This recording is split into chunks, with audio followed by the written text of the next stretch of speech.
You are listening to the Tricorder Transmissions WeeklyTrek, episode 26.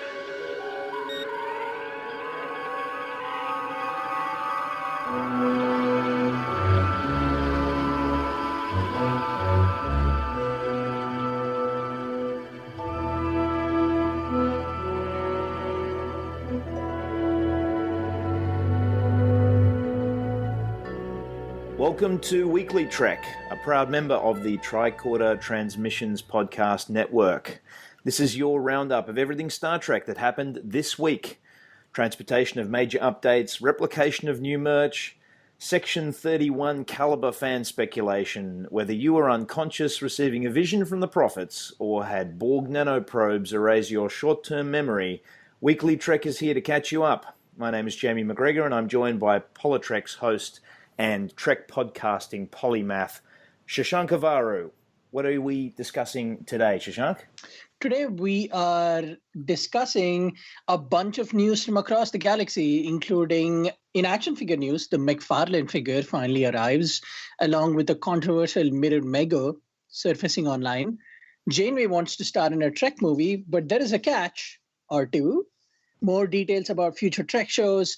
Alex Kurtzman makes an uncomfortable canon confession. Scotty gets his scotch on.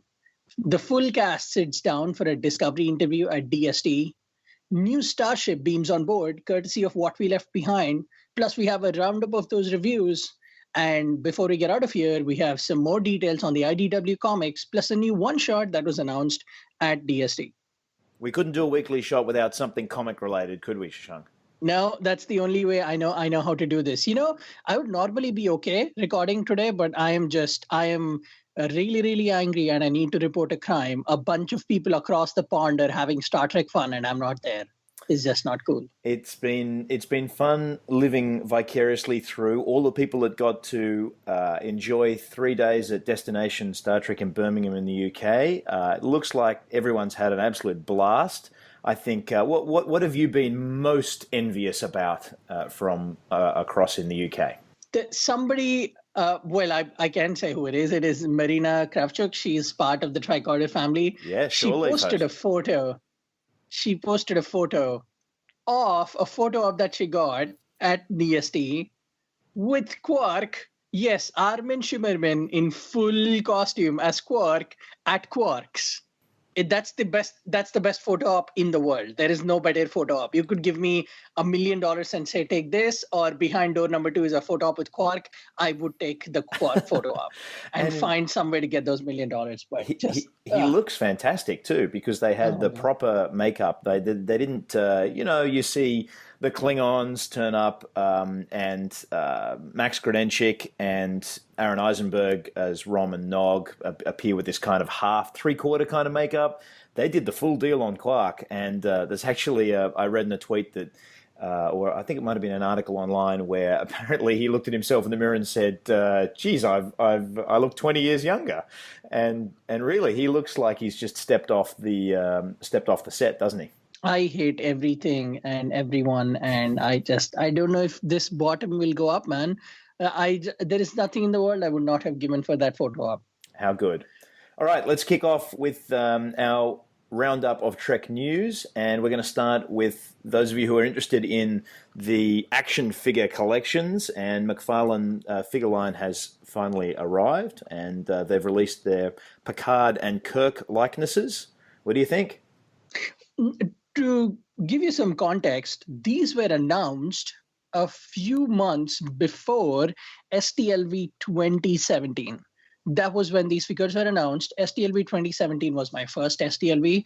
One of the big reasons why I went there was to hopefully see this panel because, of course, I'm an action figure nerd. And Todd McFarlane made a rare appearance at the convention. And as a thank you to everyone who attended his convention, he made them 11 by 17 Picard art that he just gave out for free. And it was incredible. And that was when they really officially announced it, but there are pictures online before and people knew it was happening. So that's the context I wanted to give people. Like, unlike with comics or novels, which, by the time they are announced, are probably halfway or close to done. With figures like these, it's a waiting game. And they're finally out. They're worth the wait. The reviews are beautiful. The figures are at 7 inches, and both Kirk and Picard look exceptional. It's easier to get Kirk, but Picard is a harder challenge to nail. But McFarlane Toys did it again. This is not their first foray into Star Trek. So the review that we got is from Trek Movie, and they have detailed screenshots that you can look at. But at $20 each, you could do worse than finding these as your standout. Here they are, Kirk and Picard figures. What did you think of them? Well, they look great, but I totally agree you could do worse. And if you want to look at worse, you can always look across to the Miramigo action figures that have just been released, their third wave. You've spoken about in previous Weekly Treks the other Migo figures. They've just released Sulu and Uhura in a 2-pack. And I must say, I've seen a couple of photos online of Uhura, and let's just say that the miniskirt is fairly mini, and the likeness is somewhat questionable from my perspective. But anyway, that the appropriateness or otherwise of that particular action figure, it sounds like McFarlane have done a really good job on their 2 figures. What do you think? Well, I follow the Migo Twitter account. I look at every tweet they send out. I spend at least minutes on each of their tweets going over, oh, that'll look great, that'll look good, because they're not just doing Star Trek, they're doing a bunch of other lines as well. There was no tweet about this particular Miramigo. And until you showed it to me, I had no idea these existed. Or I thought, these might be a reissue from a previous line. But sure enough, they're out there. And I can see why they wouldn't promote it. These look bad. These are not good. The Uhura looks like she's a Barbie Uhura. She's not the actual Uhura. And Sulu has like a Justin Bieber thing going on with his hair. They're bad figures. Don't buy them. But on the other hand, the McFarlane toys finally came out. They look great. For all of us that have been waiting, here's a little peek that they left at the end of the article from Trek Movie. There is a drawing of Laurel being sculpted out. So before long, we might be getting Saru and Laurel as well. I must admit, I'm the kind of person that likes. I'm a big fan of the worst of everything. So look, I would probably rather buy the Uhura and Sulu figures just so that I can have something that looks so outrageous and terrible. I saw someone posted a picture of the world famous Spock helmet at Destination Star Trek as well. Someone had that particular famous piece of Star Trek merchandise at Destination Star Trek. So I thought that was pretty cool as well. So anyway, I'm not that into action figures, but for those of you who are, get onto McFarlane and get yourself those 2 awesome figures. While Jamie collects his worst off ensemble and enjoys gleefully while they make these figures and people like Jamie are encouraged, looks like Kate Mulgrew needs an ensemble of her own at Destination Star Trek Birmingham, which again, for the record, I hate everything and everyone who got to go there because I couldn't, and life sucks. But Kate Mulgrew said she'd love to come back as Captain Janeway. She only has 2 conditions. She would like Patrick Stewart as Picard and William Shatner as Kirk to come back in that movie. So apart from the obvious conclusion that if these 3 made a movie, that would be the greatest movie ever made, what do you think, Jamie? Is this possible? What did you glean from the article? Are we ever going to get this movie?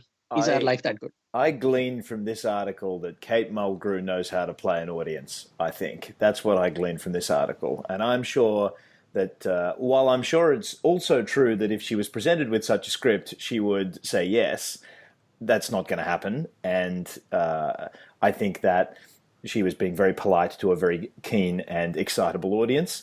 I will say, though, look, there is the new Picard series, so maybe there will be an opportunity for her to suit up again in her spacesuit, as she referred to it, and get back on screen as Janeway. I would absolutely love that if she did, but I don't think this is going to happen anytime soon. And I think hasn't William Shatner, I think in previous Weekly Trek, one that you and I might have been on, the great Shat, I think, said, no, I'm not interested in doing any more work as Kirk. So anyway, but I'm so glad we employ your kind of high optimism on Weekly Trek. It's your positivity that keeps me going, Jamie. I Every day. am a realist, my friend. I just look. We can dream. One can dream, but come on, is it going to happen? It's not going to happen. We can barely Well, get Star Trek 4 to happen. Thank you very much. uh, speaking of the Picard series, there is some context there too, because she is on TV now. She plays Red on Orange is the New Black. So there is that happening. Who knows? She might actually want to be on TV. Fingers crossed. But this was just overall, it's nice to hear from her. It's nice to get it back in the news.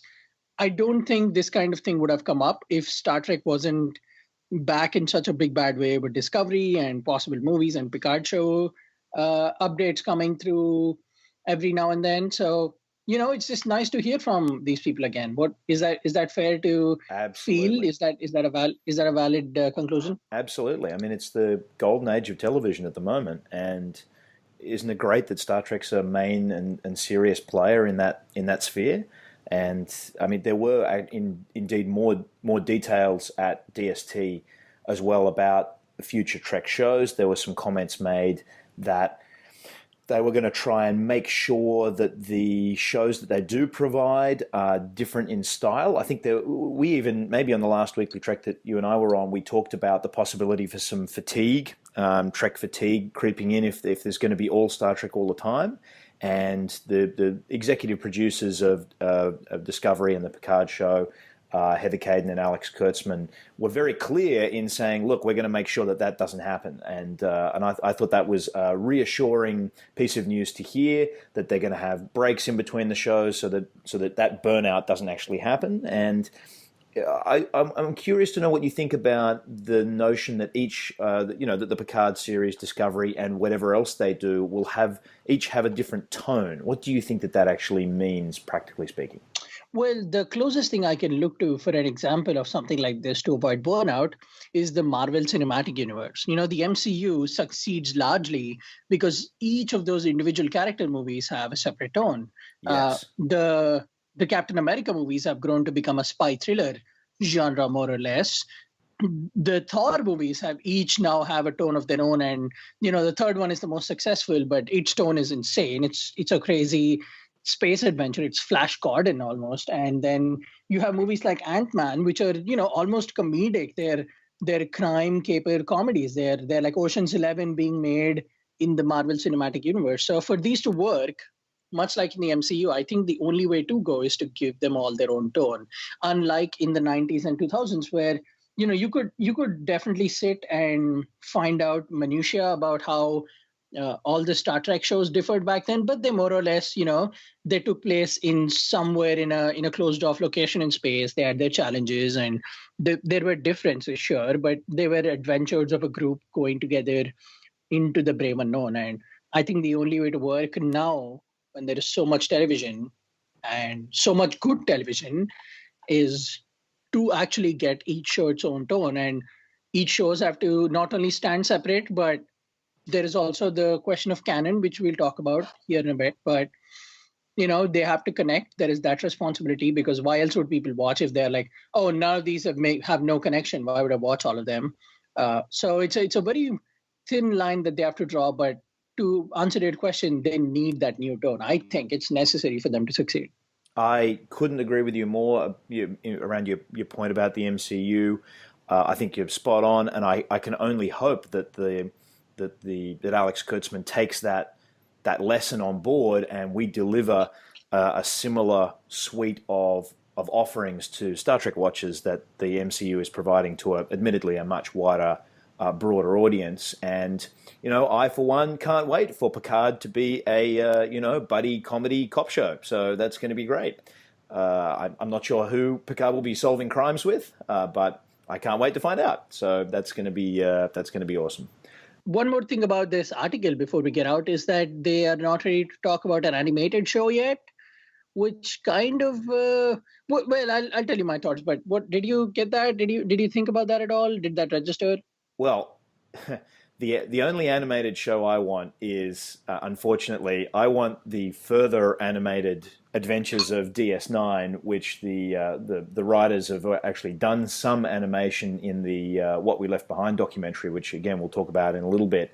The joy of animation is that you can do anything, right? So I haven't heard them give any details at all about the animated series. So I believe their quote was, "We can't really talk about it yet." So they're keeping very, very stum about it.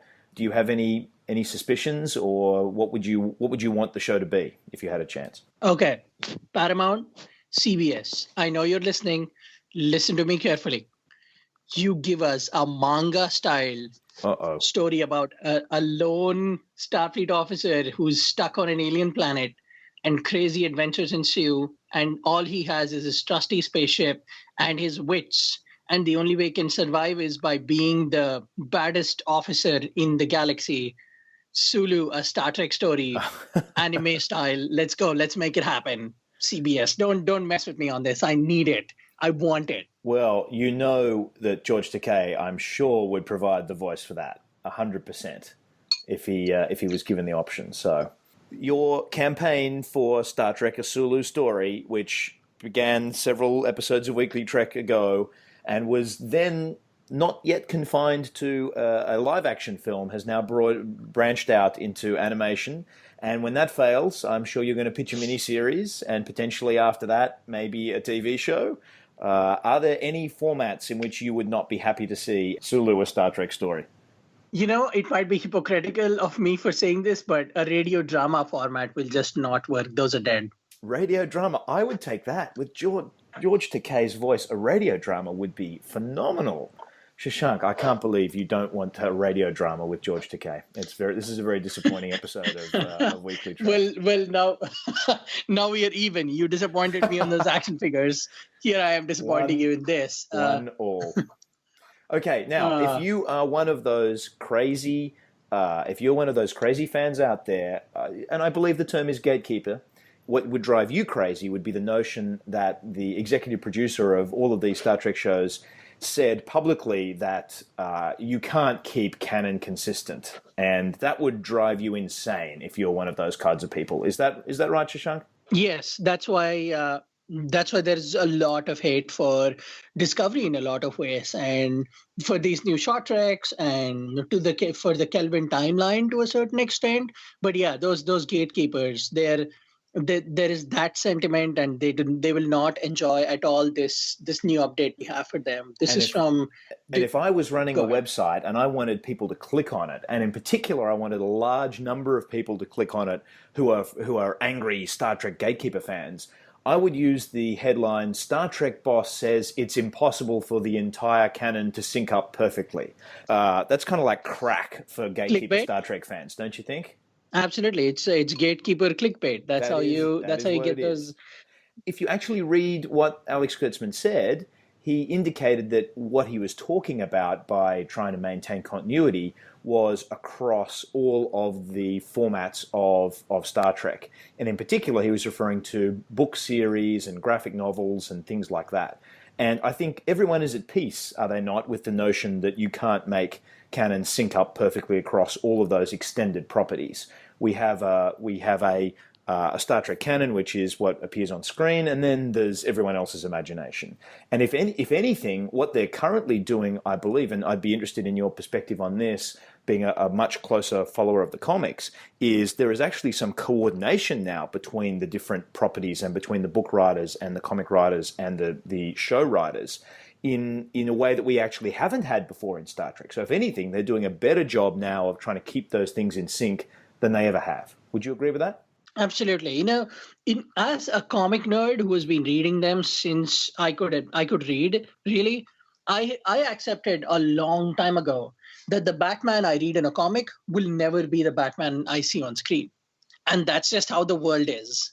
There is a canon for comic books that's, there is no way you could keep up that canon. These characters were invented, like from DC and Marvel, they were invented close to 100 years ago now. you cannot keep up that kind of continuity, especially between movies with their overall relaunches and people doing characters again and again and trying to tell better stories, improving as technology came in. The same applies for Star Trek. There is no way anybody could keep up with those Gold Key comics. And with the comics that we're talking about now, you're absolutely right. Kirsten Beyer seems to be the connector between these two worlds, between the comic world and the TV world for Discovery. She was one of the co-writers for both the Discovery titles, Succession and Light of Kalis. But move away from that, there is the entire Mirror Universe line that was, birthed by J.K. Woodward. How will you even come up with canon for that? There never was a Mirror Universe in the Next Generation. So how will you, what kind of canons can you connect? But does that mean, just because you can't connect canon specifically to a point in time, you're not going to make it? Because Mirror Universe comics they're up there with some of the best comics I've ever read. So I think people should just calm down about the canon stuff. Like it's a 52-year-old franchise. There is no way they are able to maintain continuity. It's either, you stick to continuity and you'll never get new stuff because I'm sorry, everyone, the founder of Star Trek is dead. And jeez, this is a downer of a podcast, isn't it? Jeez, I am a realist, my friend. That's what I do. But it's either his vision remains alive, though, Shashank. His vision remains alive. That is true. And I would argue, as someone who learned everything about Star Trek in the 21st century with the Kelvin timeline and Discovery, I would argue that, the vision's better than ever before. And it's truer in a lot of senses than ever before, especially because there are so many people now carrying it on in different ways and in an evolved sense altogether. But this maybe is a podcast in itself. I'm sorry, I didn't mean to go off on a tangent, but that's good. What Alex Kurtzman's saying is it carries a lot of merit. There is no way to keep up that canon. Tell me one franchise that even has its canon. If you go to Star Wars, which is the other star that we don't let to talk about, when Disney bought George Lucas's empire in 2013, I want to say, they essentially said every book that has come out until now is not canon. They're all legends now, meaning they're pretty much, you wasted your time and money buying these. And now we're going to tell our own stories. And then they started their own novels and comic books, and now those are canon. But then there are some now that are not canon. And then there are those that are canon. So just stop trying to get that canon together and enjoy the stories, you annoying gatekeepers. And if anything, as I reiterate, I think that the writers, it's not that they are unfairly or unreasonably beholden to canon, but I think they have a tremendous amount of respect for what has come before, and wherever possible they try to make things fit in and different questions are answered along the way.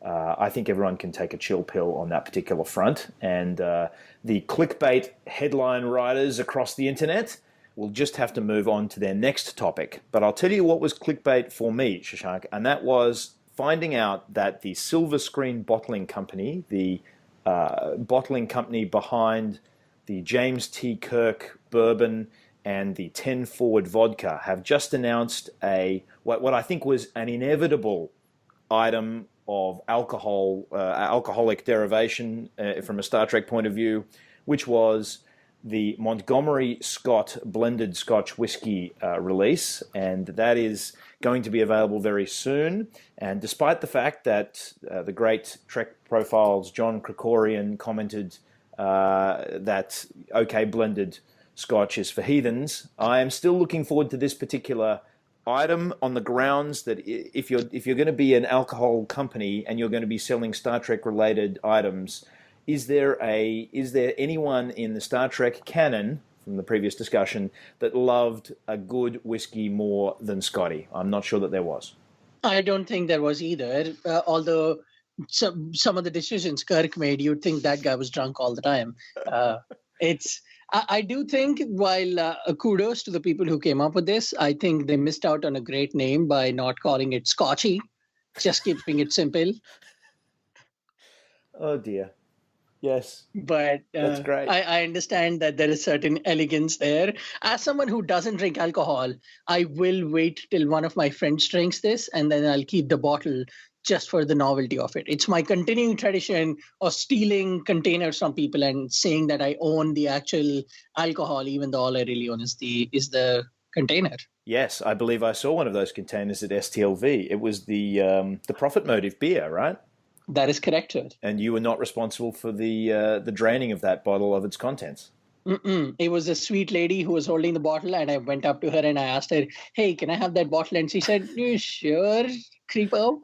And Fantastic. that's Okay, how I well, ended up with that bottle. well, I will. Unfortunately, you're going to have to pry my bottle from my cold dead hands because once I've finished with it, I'll want to keep the bottle as well. So you're going to have to find someone else at STLV next year. But I have a feeling this will be quite a desired item, particularly at the Tricorder Transmissions party. I'm sure there'll be some Montgomery Scott blended Scotch whiskey making an appearance there, and I would encourage you to get onto the whatever that company's called again, the Silver Screen Bottling Company's website, and get yourself one of those. And lest it appear that we have been drinking, let's move on to our next topic, which is what? Well, our next news update is from DST Birmingham, which is a place I now officially despise because everybody went there and they had a good time, and I wasn't there and life sucks. But it looks like the entire cast of Discovery that was present there sat down for a rare full cast interview, which I think, it's something creation should look into if they're trying to get people to go there more often.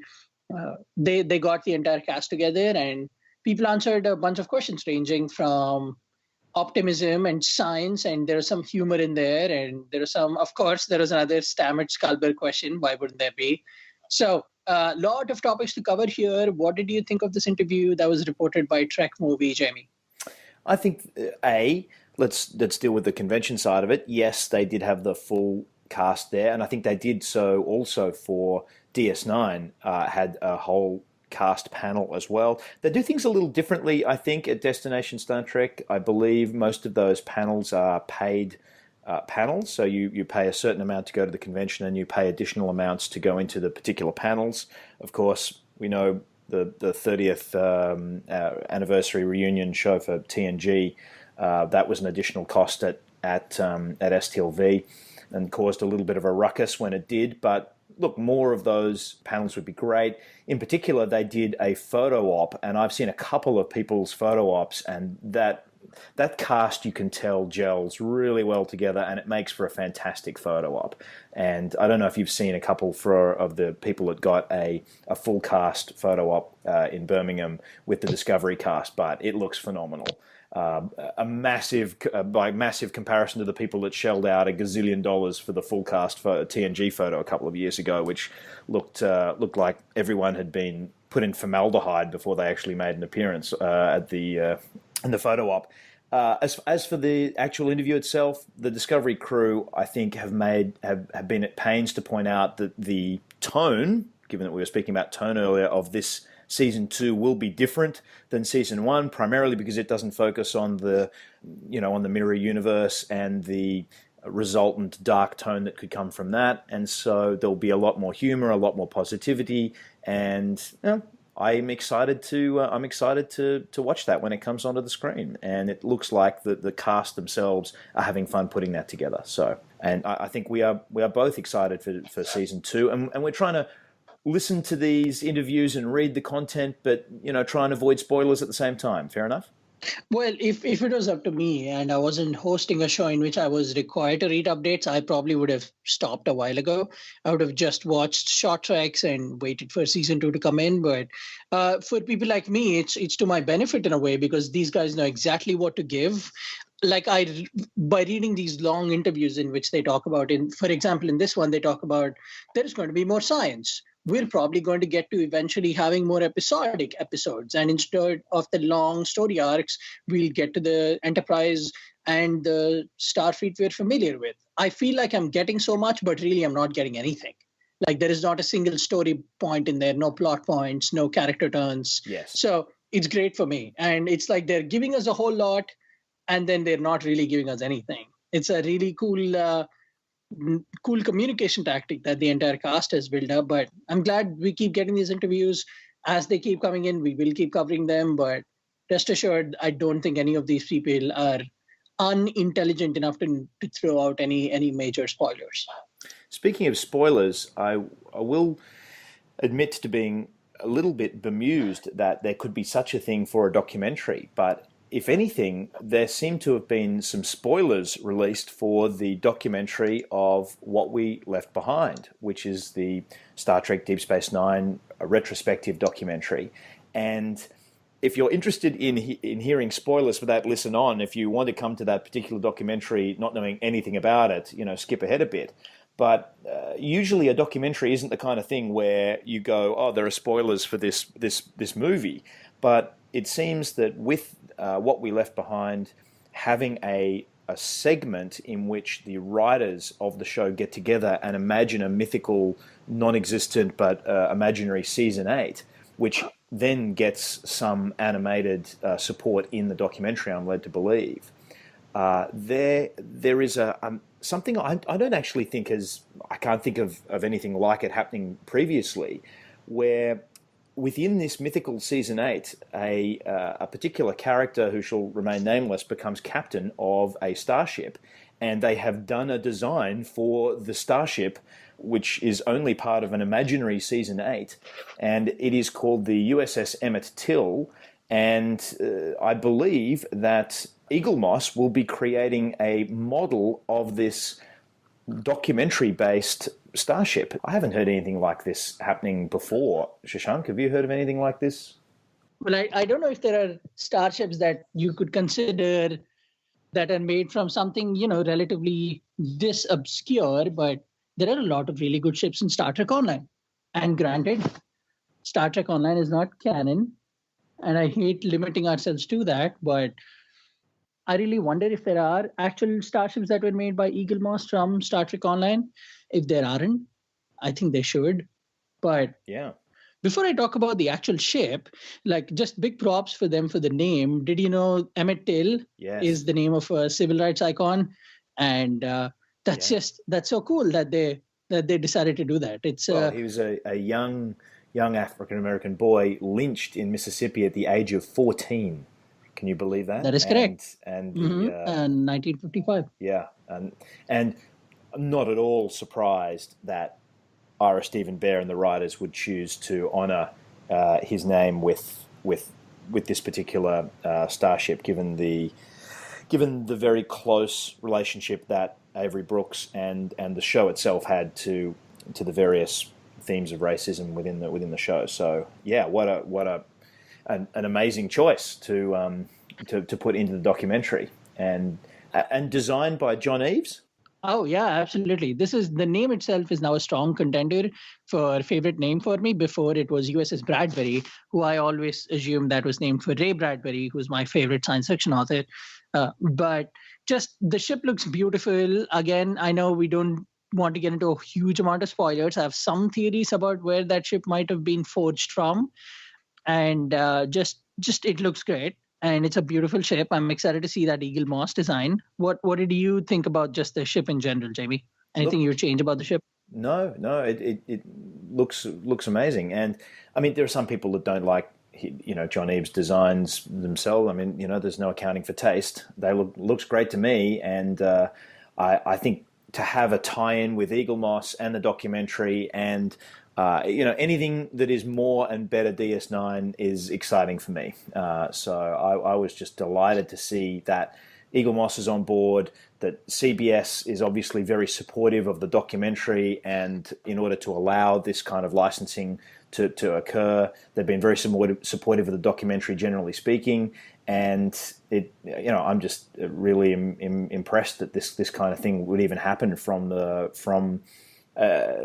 documentary. And it did, of course, have its official premiere. It had a backer premiere in Los Angeles, a backer premiere in New York, and then in Birmingham leading up to Destination Star Trek. And then at Birmingham, it had its official red carpet premiere.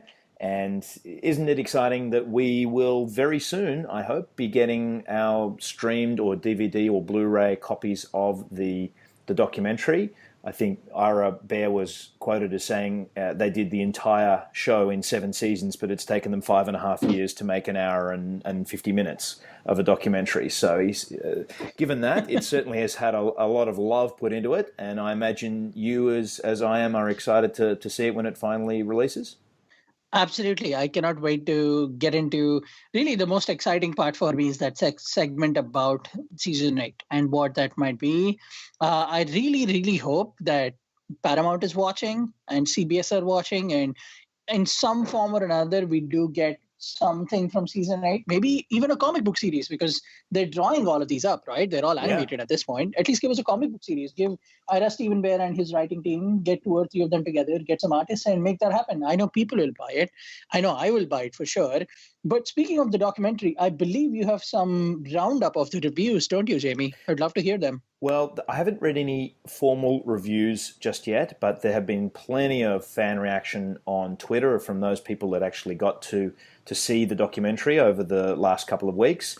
And I am really relieved that people are loving it. And in particular, backers who have put their hard-earned cash. And let's face it, we Trek fans can have high expectations and have a high bar. And this documentary seems to be meeting that high bar handily. Couple of examples. Here's one from Trek FM, friends of the Tricorder Transmissions Network. I would safely say that DS9 Doc would get a resounding 5 stars from everyone who saw it last night. A wonderful look back on DS9, filled with wry humour and plenty of heart as well. You can tell it was made by a master storyteller. John O'Greaves on Twitter, well, just been emotionally butchered by what we left behind. I did not expect to find it so moving. Well done, Ira Steven Bear, on a fantastic documentary, and thank you. Chris McQuillan, the DS9 doc is one of the most lovingly created pieces of film I've ever seen. Tender, insightful, funny, thought-provoking, everything DS9 stood for. Wow. The DS9 doc was everything I wanted and hoped it would be. For those still waiting to see it, let me just say the best is yet to come, and it's looking fine. That one from Arika Zyphus. So there seems to be a consensus of fan response that this is something that we've been looking forward to for a while, those of us who are DS9 fans, and it looks like this is not going to disappoint, which I am incredibly relieved to hear. Just positive news all around, man. That was my, unlike... Again, Runaway, which I don't get the negative reaction for, which has been, like better funded official release that just came out recently and looks like it's divisive, to say the least. It's nice that in contrast, we now have something out there from Star Trek that everybody seems to love. They're not comparisons. I get it. They're 2 different franchises, different projects. One's a fan love letter. One's an official continuation of canon. There we go, that word again. It's nice to hear so much positivity. I'll just leave it at that. Will we? Have we already dropped the episode of Disco Trek focusing on Runaway? No, we have not. I believe that's the next one that's coming out. Excellent. So keep your eyes on your podcast feed for Disco Trek, another member of the Tricorder Transmissions Network. There'll be an episode which you were on, I believe, Shashank. Is that right? You, Heather, and a guest? Yes, it was I, Heather, and Ali, who's better known as 23-year-old Trekkie on Twitter. Great. I was just happy to be in the presence of 2 women talking about clearly a Trek episode made celebrating women and their strength and their vulnerability. I was just happy to witness that discussion. So really, it's much more of a credit to them. But we do get into that negative reaction a bit. We get into the divisiveness. And in contrast to that, nothing to take away from what we left behind. It looks like that positive news just, it warms my heart. If we want to finish on a high and more positive news, Shashank, we would just hand over to you and say, tell us more about upcoming IDW comics. Yes. It's so coincidental that we're even talking about the previous Disco Trek episode, because I believe in that episode, Heather introduces me as my favorite comics guy, which is the greatest compliment anybody could have ever given me. But I have some more news. Now, if you are buried in the underbelly of the internet comic book news and you read every article that comes out, there's a good chance you might have missed this one. But I think I have some plot details about that highly anticipated Q conflict. Do you remember that series, Jamie? The one that was announced recently? I absolutely do. Well, we spoke about it on the last episode of Weekly Trek that we both were on. And go for it. Well, full disclosure, I get articles emailed to me from IDW directly when they're announcing new stuff.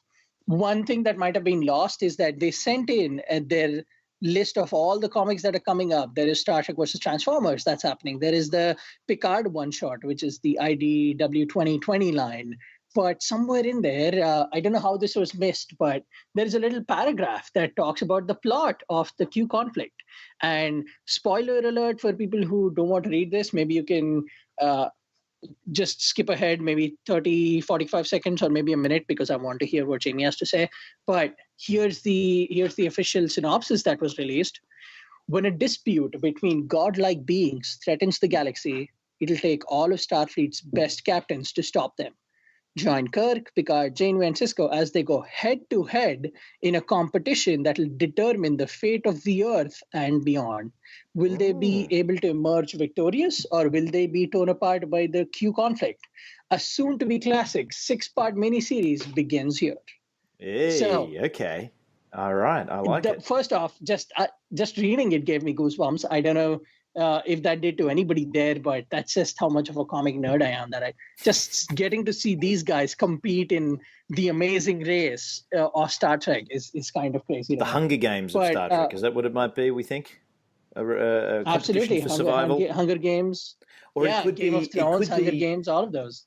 It could be that the conflict between godlike beings, the Q continuum here, maybe another argument has broken out about euthanasia, and all of the 4 crews will just be on that ranch in the middle of nowhere, and the 6 series will be fairly dull. I don't know, but I think your suggestion is better. The Amazing Race or the Hunger Games of Star Trek. Now that sounds like probably more likely than my alternative suggestion. And for those of you who don't remember, this is being written by the Tiptons. The Tiptons are the same people who bought as Mirror Broken and Through the Mirror, and they're doing Terra Incognita now. But just crazy news, right? It's surprising to me that this was just skipped over, and this came out, a good week, 10 days ago. So I'm glad for those our Weekly Trek listeners, they now have this if they didn't listen to it already. And there's also a new one-shot being announced with Captain Saru. Is that right? That is correct. That will be our final news item for today. I couldn't even find a news article on this because it's so, I guess so recent. I found this on TrekCore's Twitter account. It looks like there's going to be a one-shot called Captain Saru. It's, of course, going to be written by Byron Johnson, the same team that wrote all of the Discovery titles. And the art is by Angel Hernandez, the guy who started Discovery Succession. And if you haven't seen that, just Google it and watch some images. His art is amazing. But it's just really interesting to me that it's called Captain Saru. What is this, a side adventure of Captain Saru? Or for the 5 minutes that he was captain, something happened and we get to see that part? Is that what happened? Well, what do you think, Jamie? As there's plenty of time in between episodes of Discovery where, then they've got 24 hours to fill. Maybe it was a little side episode when he was captaining the ship, or maybe it could be something from the future. I mean, we know that Captain Pike will come to, how would we say, commandeer the Enterprise in Season 2 of Discovery, but we don't know much more about that. And obviously, I don't think he ends up as the Captain of Discovery, not that I would know. So, it'll be interesting to see who does end up being the long-term captain of the Discovery. So, or maybe he's not a captain of Discovery. Ooh. That's just me being silly. Of course, he's captain of Discovery. That's what this title is from. But speaking of one shot, some context here. They also did another one shot before for the Discovery line called Star Trek Discovery Annual, in which they gave us an intro to that Culber Stamets love story. So it was just a really good one shot, again written by the same team, I believe. If I'm not wrong, the artist was also Angel Hernandez. So just good stuff all around, man. Whatever you say, the world of Star Trek comics has never looked brighter. So for a nerd like me, who's just all about the comics, who eats, lives, and breathes this stuff. In fact, before recording, one of the discussions I was having with Jamie was about something that he had from his childhood from comics that he used to read. So for someone like me who lives in this world, Like my world I could not imagine a better time of, new Star Trek comics coming out every month. At that point, I'll have Transformers or Trekformers ending. There'll be that IDW 2021 shot. There'll be this one shot. And then there'll be that crazy Q conflict that we just talked about. So just a lot of good news, right? Well, what a great way to finish the episode with you on a natural high, not an alcohol or other substance generated high, just the high of being a comic book nerd in a great time for comic book nerds who are Star Trek fans. Is that right? The high of a 26-year-old man-child who has no social life. Okay, well, with that in mind, thank you, Shashank, for joining me for this episode of Weekly Trek. Thank you all out there for listening, and make sure before we get out of here, Jamie, where can people find you?